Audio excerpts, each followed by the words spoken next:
The Devil and the Deep Blue Sea, a Good Omens multi-voice podfic, written by Waywarder and read by SkyAsimaru and Djapchan.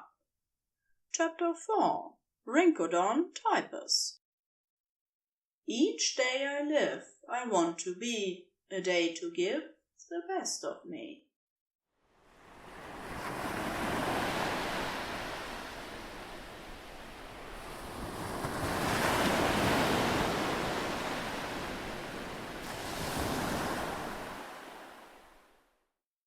If you asked Aziraphale what he considered himself to be good at, he would have first gone a little red in the face, nervously linked his hands together, laughed a little as though the suggestion of him being good at anything was a bit of a joke.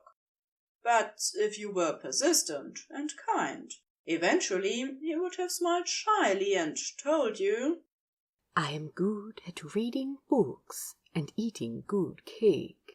I am an excellent audience member at the opera. I am good at finding my way around on foot, since I have never learned how to drive. I am good at my job. I am good at being kind and patient while sharing facts and answering questions. Then he would have paused, bit down briefly on his lip, blushed deeper, and admitted, Oh, and I am excellent at narrating the daily 3 o'clock whale shark feed. At 2:55 precisely, Aziraphale tightened his grip around his microphone. From his dark little corner by the aquarium's largest window, he looked out over the assembly of patrons. Families and school trips and couples and curious individuals, all sitting on the carpeted steps before the magnificent acrylic, waiting to learn something incredible. And above and behind them, leaning casually and handsomely against the railing, Crowley. His date. His date. Aziraphale blushed at the indication. This sort of thing. This thing of a handsome stranger waltzing up to a touch pool and asking Aziraphale on a date, well, this sort of thing didn't happen to him. Aziraphale read quite a lot of lovely stories, and they never starred a chubby, over-excitable aquarium educator as the romantic lead, did they? Aziraphale didn't know what he'd intended when he shoved the free ticket into Crowley's hand the evening before. It was a token of his gratitude, he supposed. Thank you for making my pride less lonely. Thank you for listening to me talk about the dolphins. Thank you for asking questions. Thank you for making me feel less alone. He hadn't very well considered his next move in the event of Crowley's return to the aquarium. A polite, appropriate acknowledgement, and then everyone goes on their merry way.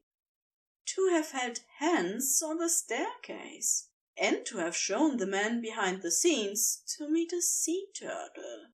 Aziraphale never moved so decisively or so quickly. He worried, he fretted, he considered deeply. But something about Crowley made Aziraphale want to be, how to describe it? Not reckless. He still wanted to consider deeply where Crowley was concerned. Aziraphale wanted to be thoughtful and careful in his responses to Crowley's questions, for example. Whatever he wanted to know, Aziraphale wanted to share. Crowley made Aziraphale want to be confident. Why, yes, I do know all about these dolphins. Why, yes, I do have the keys to get you behind the scenes to see something wonderful. Why, yes, perhaps I am good and worth knowing to someone brave and handsome like you. This was going to be the best damn whale shark feat of Aziraphale's career. Hello, everyone! Aziraphale said into the microphone as he strode out in front of the massive window. How are we today? The crowd grumbled back a lackluster sort of reply, as they always did at first. Before Aziraphale could coax them into a more enthusiastic reply, however, one solitary voice rang out from the back. "We're bloody great!" Crowley shouted, hands cupped around his mouth to make sure the sound carried. "How are you?" Oh! Aziraphale wiggled his shoulders just a bit, terribly pleased. I'm marvellous, my dear. Thank you for asking. "You're welcome." Blushing horribly now, Aziraphale gestured to the window behind him. Is everyone ready to learn about whale sharks? "Hell yeah, we are." Some of the crowd giggled a little now at Crowley's awkward enthusiasm, but Aziraphale couldn't remember the last time he'd been so happy to be at work. Or anywhere, really. Are you like this everywhere? Bold and strange and kind? Would you be this way with me at the theatre? At a nice restaurant? At the park? Would you let me tell you things anywhere? Whale sharks are the largest fish in the entire ocean. Aziraphale began, happiness flooding his body from the tips of his fluffy hair to the bottoms of his feet. But despite their remarkable size, we actually know very little about them. It really was the best whale shark feat of his career.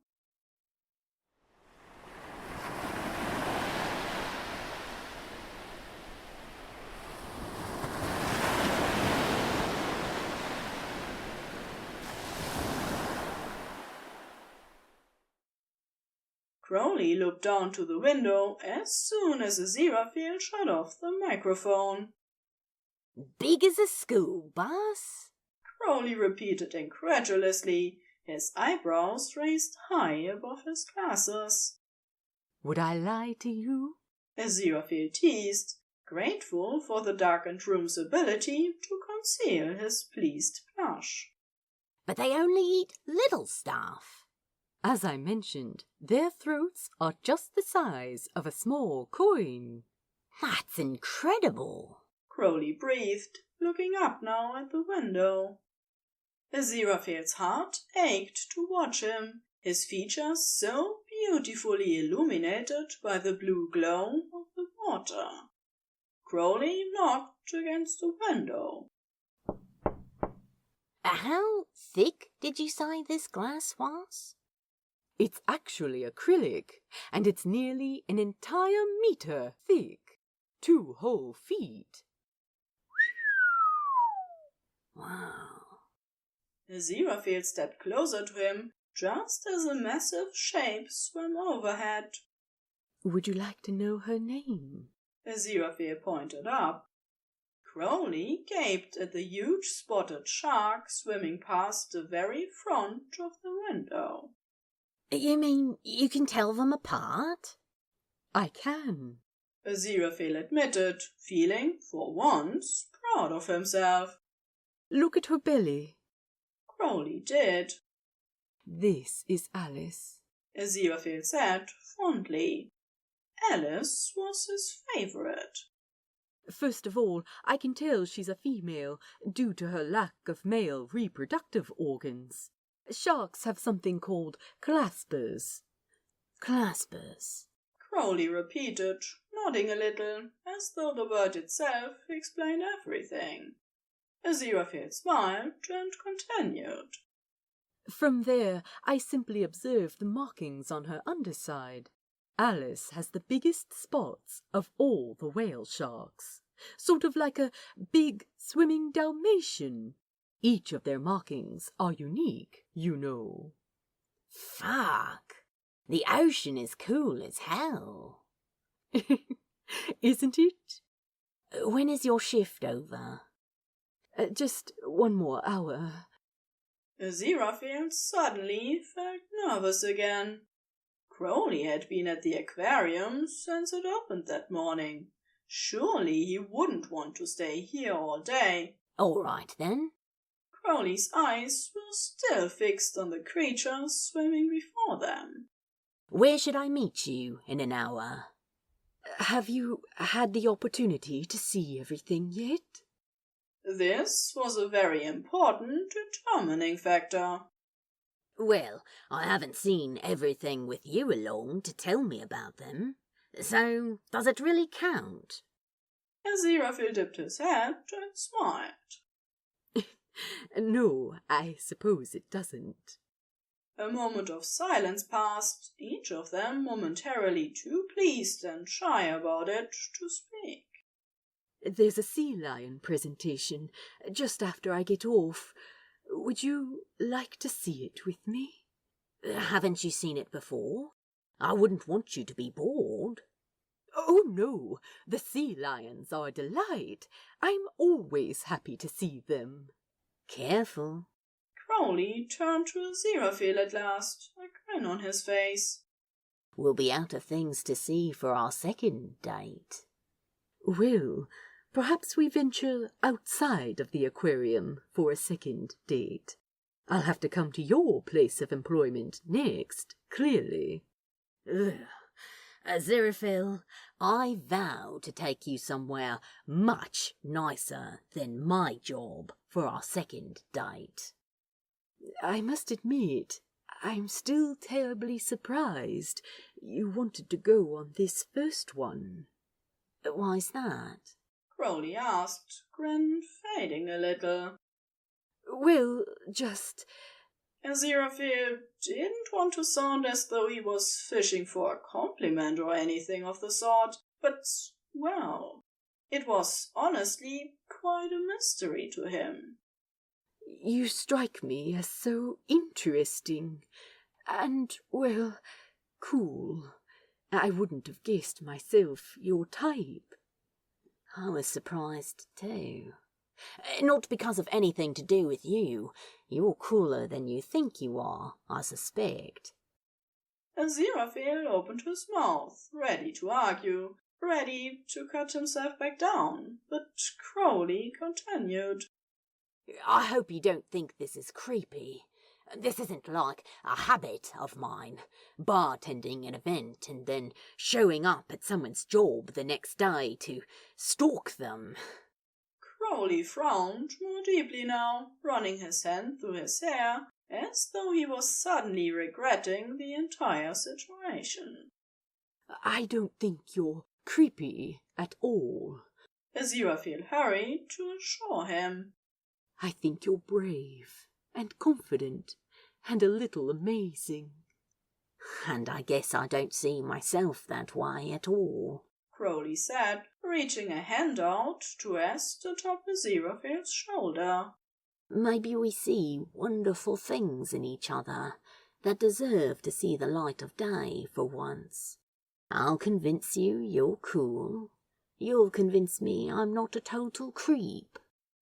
Aziraphale brought his own hand up to settle over Crowley's shoulder. A bit of a symbiotic relationship, I suppose. What's that? I'll tell you on our third date. Aziraphale beamed. Time seemed to stop as Crowley leaned forward and placed a soft kiss on Aziraphale's cheek. Aziraphale sucked in a breath of surprise at the gentle contact. This sort of thing really didn't happen to chubby, overexcitable aquarium educators. This is going well, Crowley said quietly before he pulled his face away. Wonderful, Aziraphale stammered, resisting the urge to lift his hand to touch the spot Crowley had just kissed. Crowley winked once at him before turning away and sauntering out of the exhibit. Aziraphale disappeared back behind into his little darkened corner, hardly able to contain the whale-shark-sized grin covering his face.